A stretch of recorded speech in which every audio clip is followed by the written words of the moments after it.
आजी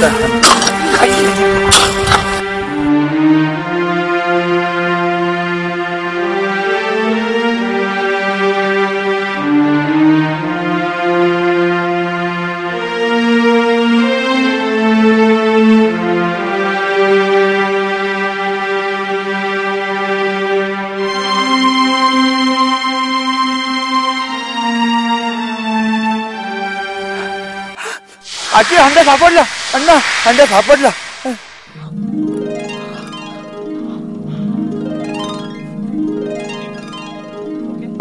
हंडा सापडला, हंडा सापडला. अण्णा इथंच तर शोधलं होतं आम्ही, आम्हाला काय पण नाही सापडलं. तुम्हाला कसं सापडला हंडा?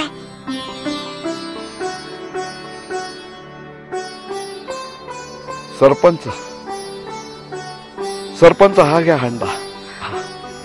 देव पावलं बघ.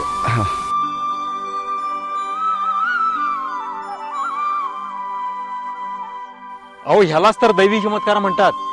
हे पैसे मंदिराच्या बांधकामासाठीच वापरायचे होते, म्हणूनच ते तुमच्या हाती नाही पडले. अण्णा हाच खरा देवभक्त आहे, निस्वार्थ भक्ती करणारा सच्चा देवभक्त. म्हणूनच अण्णालाच देव प्रसन्न झाला आणि अण्णालाच पैसा सापडला.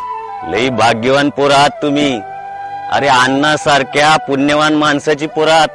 हा, आयुष्यभर त्याला दुःख दिलं, आता तरी सुखानं नांदा. खरं म्हणताय तुम्ही. आई अण्णांना आम्ही कधी ओळखलंच नाही, पण आता आम्ही आमच्या चुका सुधारायच्या ठरवल्यात. त्यांच्या आयुष्यात आता दुःखाचा एक बी क्षण येऊ देणार नाही आम्ही.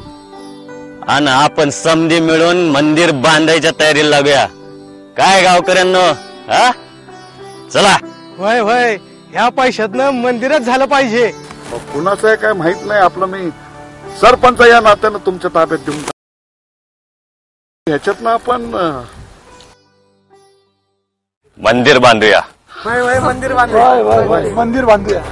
काय अगदी बरोबर आहे. गावकऱ्यांनो, बऱ्याच दिवसापासून अण्णांचं व आपल्या सर्वांचं स्वप्न होतं की गावामध्ये एक मंदिर असावं.